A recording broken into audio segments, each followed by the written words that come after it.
প্রাকৃতিক উপকরণ দিয়ে আজকে একটি হেয়ার প্যাক তৈরি করে দেখাবো। অল্প খরচে এবং সহজ নিয়মে তোমাদের সঙ্গে এটা শেয়ার করছি।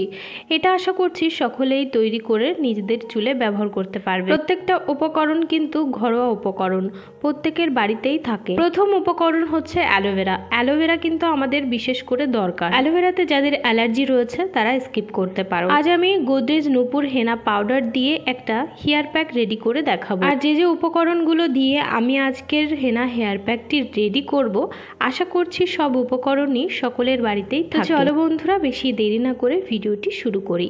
প্রথমেই এখান থেকে আমি বেশ কিছু অ্যালোভেরা তুলে নিলাম। এগুলো দিয়ে আমি অ্যালোভেরা জেল তৈরি করব। তবে জেল তৈরি করার ভিডিও আমি আলাদাভাবে দিয়েছি, ডেসক্রিপশানে লিঙ্ক দিয়ে রাখবো, তোমরা দেখে নিতে পারো। আর যে হেয়ার প্যাকটি তোমাদের সঙ্গে শেয়ার করব, সেখানে একটা অ্যালোভেরার ডগা বা পাতা দরকার আমাদের। এই হেয়ার প্যাকটি তৈরি করতে আমাদের লাগছে 1 কাপ টক দই, একটা ডিম এবং চা পাতা। কফি পাউডার দিতে পারো তোমরা, তবে কফি পাউডার আপাতত আমার কাছে ছিল না, যে জন্য আমি দিইনি। এখানে পাতিলেবুরও দরকার, তবে পাতিলেবুটা আমি স্কিপ করেছি। প্রথমেই বাটির মধ্যে নিয়ে নেব 1 কাপ টক দই, তারপরেই দিয়ে দেবো একটা ডিম। ডিমের সাদা অংশটুকু দেব, কুসুম কিন্তু এর মধ্যে আমি দিচ্ছি না। অনেকেই পুরো ডিমটাই দিয়ে দেয়, এক্ষেত্রে আমি বলবো কুসুমটার মধ্যে দেওয়ার দরকার নেই। কুসুমের জন্য কিন্তু চুলে খুশকি হয়। একটা ডিম, 1 কাপ দই ভালোভাবে ফেটিয়ে নিয়েও কিন্তু তোমরা তোমাদের চুলে ব্যবহার করতে পারো।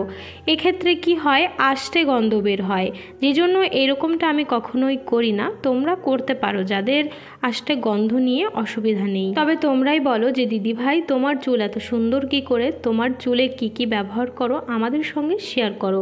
যে জন্য আমি যেটা করি সেটাই কিন্তু তোমাদের সঙ্গে শেয়ার করে। তারপরে ছোট্ট একটা হাঁড়ির মধ্যে দিয়ে দিয়েছি 1 কাপ জল। এর মধ্যে দিয়ে দেব 3 থেকে 4 চামচ চা পাতা। 2 মিনিট ফুটিয়ে নেব, যাতে চা পাতার যে কালারটা রয়েছে সেটা জলের মধ্যে ভালোভাবে মিশে যায়। চা পাতার জন্য কিন্তু এই হেনার কালারটা খুবই ভালো আসে। এখানে আমি নিয়েছি গোদরেজ নূপুর হেনা। তোমরা যে কোনো হেনা নিতে পারো, কিন্তু নূপুর হেনাটা কিন্তু একদমই 100% পিওর। গোদরেজ নূপুর হেনা তোমরা দোকানে গেলেই পেয়ে যাবে, যে কোনো কসমেটিক্সের দোকানেই তোমরা এটা পেয়ে যাবে। অনেকেরই ধারণা যে এটা কোথায় পাওয়া যায়, যে দিদি ভাই এটা কোথায় পাওয়া যাবে, এরকম কমেন্টস কিন্তু আমি অনেক পেয়েছি। আশা করছি বোঝাতে পেরেছি। এটা কিন্তু যে কোনো কসমেটিক্সের দোকানে তোমরা পেয়ে যাবে। এছাড়া আরও অন্য কোনো দোকানে পাওয়া যায় কি না এটা আমার জানা নেই। ডিম আর দইটা আমি ভালোভাবে ফেটিয়ে নিয়েছি। এবারে দিয়ে দিলাম হেনা পাউডার। এই 3টে উপকরণ ভালোভাবে মিশিয়ে নেব। তারপরেই দিয়ে দেব যে চা পাতাটা আমি ফুটিয়ে রেখেছিলাম, সেই জলটা ঠান্ডা করে নেওয়ার পরে ছেঁকনি দিয়ে ছেঁকে দিয়ে দেব শুধু জলটা। যে পাতাটা রয়েছে ওটা কিন্তু আমি ছেঁকনি দিয়ে ছেঁকে ফেলে দিচ্ছি। এবারে নিয়ে নেব একটা অ্যালোভেরার ডগা। এটা থেকে আমি জেলটা বের করে নেব। আর ডগা কিন্তু কাটার সঙ্গে সঙ্গেই একটা হলুদ কষ বের হতে থাকে অ্যালোভেরা থেকে, যেটা আমাদের চুলের জন্য একদম ভালো না, আর আমাদের স্কিনের জন্য কিন্তু ভালো না। তো সেই হলুদ কষটা বের হয়ে যাওয়ার পরেই কিন্তু অ্যালোভেরাটা ভালোভাবে ধুয়ে নিতে হবে। তারপরে দেখো পাশের যে কাঁটাটা রয়েছে এটা কেটে নেবে, তারপরে একটা খোসা তুলে নেবে। এক্ষেত্রে কি হয়, জেলটা বের করতে একটু সুবিধা হয়। জেলটা বের করে নেওয়ার সময় কিন্তু খুবই সাবধানে বের করতে হবে, কারণ এটা খুবই পিছল হয়, হাত কেটে যাওয়ার ভয় থাকে। অ্যালোভেরার মধ্যে থাকা জেলটা বের করে নিয়ে দিয়ে দেবো মিক্সার গ্রাইন্ডারের মধ্যে। এটা ভালো করে পেস্ট করে নিয়েছি দেখো। এবারে এই হেনার মধ্যে দিয়ে দিচ্ছি। প্রথমত দিয়েছি দই, ডিম, তারপরে একটু হেনা পাউডার, তারপরে দিয়েছি চায়ের পাতা ফোটানো জল, তারপরে দিয়ে দিচ্ছি এই অ্যালোভেরার পেস্ট। এবারে সেরকম কিছুই দিতে হবে না, এবারে এটা ভালোভাবে ফেটিয়ে নিতে হবে। তবে হ্যাঁ, এখানে কিন্তু আমি পাতিলেবুটা স্কিপ করেছি। তোমরা এখানে 1টা বা 2টো পাতিলেবুর রস অ্যাড করতে পারো। একটু কফি পাউডার দিতে পারো 1 চামচ, কফি ছিল না যে জন্য দিতে পারিনি। এর মধ্যে দিতে পারো কোকোনাট অয়েল। তো সব উপকরণ দেওয়ার পরে আমি এবারে ভালোভাবে ফেটিয়ে নিলাম।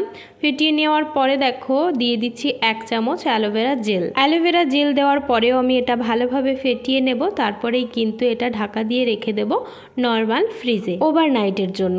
যাদের মনে হয় ওভারনাইট রাখতে পারবে না, তারা কিন্তু এটা 1 ঘন্টা ঢাকা দিয়ে রাখতে পারো। এর বেশি সময় রাখতে পারলে খুবই ভালো হয়, 2 ঘন্টা, 3 ঘন্টা বা 4 ঘন্টা। তো এটা আমি ওভারনাইট রেখে দিয়েছিলাম। পরের দিন দেখো চুলে ভালোভাবে এই হেনাটা লাগিয়ে নিতে হবে, এতে তোমাদের চুল পড়া বন্ধ হবে, নতুন চুল গজাতে শুরু করবে, এমনকি পাকা চুলের সমস্যা থেকে তোমরা মুক্তি পাবে।